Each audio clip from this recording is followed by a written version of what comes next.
అందరికీ నమస్కారం.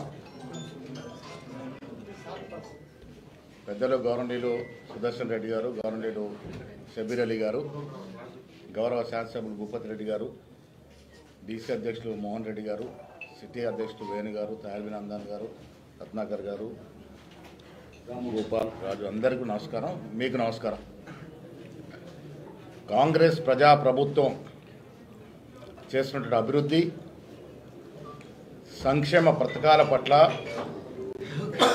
ప్రజలు జూబ్లీ ఎన్నికల్లో అత్యధిక మెజారిటీ ఇచ్చి గెలిపించడం ద్వారా ఈ రాష్ట్రంలో కాంగ్రెస్ ప్రజాప్రభుత్వం ఇస్తున్న అభివృద్ధి సంక్షేమం పట్ల మేము సంతృప్తిగా ఉన్నామనే సందేశాన్ని ఇచ్చినారు.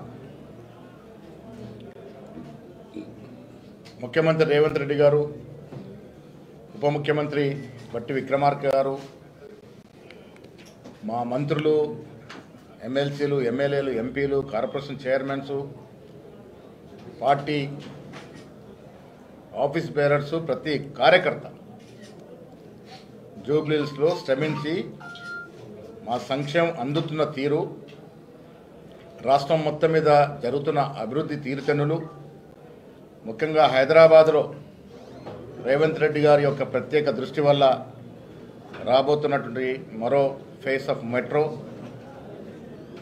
మూసీ సుందరీకరణ, సంవత్సరం క్రితం సికింద్రాబాద్ కంటోన్మెంట్, ఇవాళ జూబ్లీహిల్స్, రెండు కూడా కాంగ్రెస్ పార్టీకి పట్టం కట్టి ఈ రాష్ట్రంలో జరుగుతున్నటువంటి కాంగ్రెస్ పార్టీ ప్రజాపాలన బేసిక్గా ఉందని చెప్పకనే చెప్పినారు.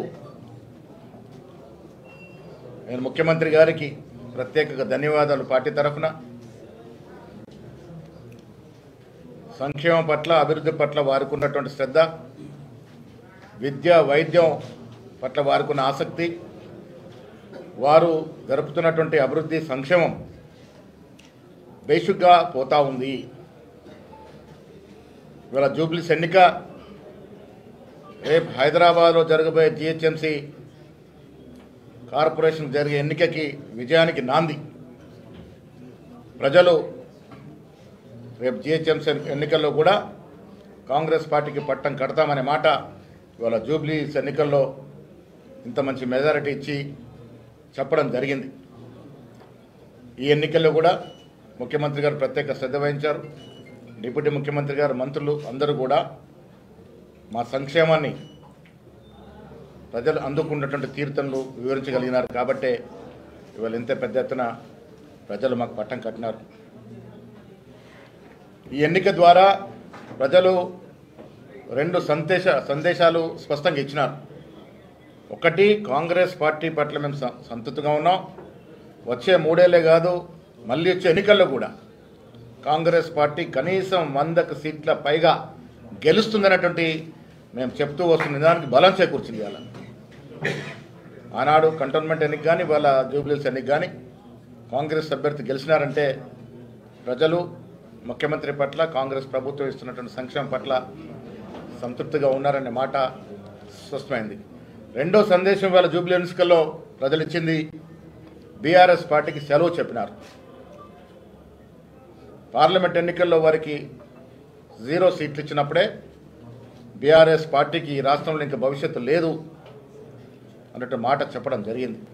ఇవాళ కూడా జూబ్లీ ఎన్నికల్లో వారు సిట్టింగ్ సీటు ఓడిపోయినారంటే బీఆర్ఎస్ పార్టీకి ఈ రాష్ట్రంలో స్థానము లేదు అని మరొక సందేశాన్ని కూడా ఇవాళ ప్రజలు, జూబ్లీస్ ప్రజలు ఇచ్చిన తీర్పు ద్వారా అర్థమవుతోంది. ముఖ్యమంత్రి గారు ఇటీవల చెప్పినారు, బీఆర్ఎస్ పార్టీకి గతమే కానీ భవిష్యత్తు లేదని. ఈ తీర్పు ద్వారా అది రుజువైందని చెప్పొచ్చు. వచ్చే రోజుల్లో ముఖ్యమంత్రి గారి నేతృత్వంలో మా మంత్రివర్గ సభ్యులు కానీ, మా శాసనసభ్యులు కానీ, మండలి సభ్యులు కానీ, ప్రతి కాంగ్రెస్ కార్యకర్త ప్రజల ఆకాంక్షలకి, ఆశయాలకు అనుగుణంగా పనిచేస్తుంది. ఇదివరకు మేము ఇచ్చినటువంటి మేనిఫెస్టో పెట్టినటువంటి అంశాలు చాలా వరకు పూర్చగలిగినాం. ఇంకా మిగిలినవి కూడా ఇచ్చి 3 ఏళ్ళు సుపరిపాలన అందించి ప్రజల ఆకాంక్షలకు అనుగుణంగా పనిచేసి 3 ఏళ్ల తర్వాత ఎన్నికల్లో 100 సీట్లకు పైగా కాంగ్రెస్ పార్టీ గెలుచుకుంటుంది. వచ్చే ఎన్నికల్లో కూడా కాంగ్రెస్ పార్టీ గెలుస్తుంది. ఈ వచ్చే 8 ఏళ్ళు కాంగ్రెస్ పార్టీ అధికారంలో ఉంటుంది. ప్రజలకు అవసరమైన కార్యక్రమాన్ని కూడా చేస్తుందని మాట ఈ సందర్భంగా మనవి చేస్తూ ఉన్నాం. ముఖ్యంగా 42% రిజర్వేషన్ రాహుల్ గాంధీ గారి యొక్క ఆకాంక్ష, ఖర్గే గారి యొక్క ఆశయాన్ని ముఖ్యమంత్రి రేవంత్ రెడ్డి గారు ముందుకు తీసుకున్న తరుణంలో మేము బీసీలకు కట్టుబడి ఉన్నాం, బీసీల అభివృద్ధి కట్టుబడి ఉన్నామనే అక్కడ బీసీ బిడ్డ నవీన్ యాదవ్కి సీటు ఇవ్వడం జరిగింది. ప్రజలు కూడా దీన్ని హర్షిస్తూ మేము 42% రిజర్వేషన్ 2 చట్టాలు తీసుకురావడం, బీజేపీ దీన్ని ఆపేయడం, దానివల్లనే ఇలా జూబ్లీహిల్స్లో బీజేపీ అభ్యర్థి పరిస్థితి ఏ స్థాయికి దిగజారిందో చూసినాం. ప్రజలు స్పష్టంగా నమ్ముతా ఉన్నారు కాంగ్రెస్ పార్టీ బీసీల యొక్క రిజర్వేషన్ పట్ల కమిట్మెంట్తో ఉందనే మాట. బీజేపీ ఏ రకంగా ఆపుతుందో కూడా తెలుసుకునే మరి బీజేపీ పరిస్థితి అంత తక్కువ ఓట్లు వేసినటువంటి పరిస్థితి జూబ్లీహిల్స్ ఎన్నికల్లో. ఏది ఏమైనా నేను మరొకసారి రాష్ట్ర ముఖ్యమంత్రి రేవంత్ రెడ్డి గారికి అభినందన తెలియజేస్తా ఉన్నాను. ఇది వారి విజయయాత్రలో ఇదొక మణిహారం. ఇలా జూబ్లీహిల్స్ ఎన్నిక కాంగ్రెస్ అధినేత్రి సోనియా గాంధీ, ఖర్గే గారు, రాహుల్ గాంధీ యొక్క ఆశయం మేరకు ఒక బీసీ బిడ్డని మంచి మెజార్టీతో గెలిపించినటువంటి ఘనత రాష్ట్ర ముఖ్యమంత్రి గారిది, డిప్యూటీ ముఖ్యమంత్రి గారిది, ప్రతి కార్యకర్తది. జూబ్లీహిల్స్ ఎన్నిక కష్టపడ్డ ప్రతి కాంగ్రెస్ కార్యకర్తకి అంకితం. వారి కృషి డెఫినెట్గా కాంగ్రెస్ పార్టీ గుర్తుంచుకుంటుందనే మాట కూడా ఈ సందర్భంగా మనవి చేస్తూ ఉన్నాం. నవీన్ యాదవ్ గెలుపు రేపు హైదరాబాద్లో జరగబోయే జిహెచ్ఎంసీ ఎన్నికలు కానీ, కొద్ది రోజుల్లో రానున్న స్థానిక సంస్థల ఎన్నికలు కానీ డెఫినెట్గా కాంగ్రెస్ పార్టీకి పట్టం కడతారనేటువంటి సంకేతం ఇవాళ జూబ్లీహిల్స్ ప్రజలు ఇచ్చినారు. అన్నిటికీ మించి జూబ్లీహిల్స్ పౌరులు, జూబ్లీహిల్స్ ఓటర్సు, అక్కడ ఉన్నటువంటి ప్రతి వ్యక్తికి కాంగ్రెస్ పార్టీ ధన్యవాదాలు తెలియజేస్తూ ఉంది.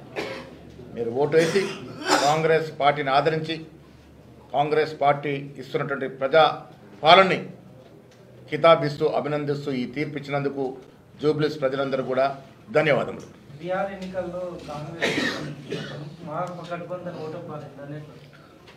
అక్కడ కొంత ఆశ ఉండింది, ప్రజలు ఆ రకంగా ఆదరించినారు. కానీ మీకు తెలుసు కేంద్రంలో ఉన్నటువంటి ప్రభుత్వం మరి అక్కడ జరిపినట్టు ప్రచారం కానీ వివిధ కారణాల వల్ల అక్కడ కొంత వెనుకంజలో ఉన్నాం. ఏదేమైనా పూర్తి రిజల్ట్స్ వచ్చిన తర్వాత అనేది స్పందిస్తాం.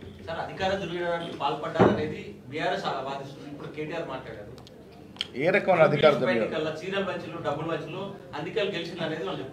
ఓడిపోయిన తర్వాత ప్రతి పార్టీ ఇదే రకమైనటువంటి మాటలు మాట్లాడతారు. ప్రజలు ఓటర్ మిషన్ మీద బటన్ నొక్కందే ఓట్లు పడతాయా? జూబ్లీహిల్స్ ప్రజలు రేవంత్ రెడ్డి గారి ప్రభుత్వాన్ని ఆదరిస్తూ ఉన్నారు, కితాబిస్తున్నారు. కాబట్టి ఇవాళ ఆ రకంగా అంత మంచి మెజార్టీతో గెలిచినాం. ఇప్పటివరకే దాదాపు 23-24 వేలు వచ్చిందని అంటున్నారు. ఇంకా మంచి మెజారిటీ కూడా నమోదు చేసుకునే అవకాశం ఉంది. ఇది ప్రజా విజయం. కాంగ్రెస్ పార్టీ ఇస్తున్నటువంటి అభివృద్ధి, సంక్షేమం ప్రజలకు నచ్చింది, ప్రజలు మెచ్చింది. కాబట్టి ఈ విజయం.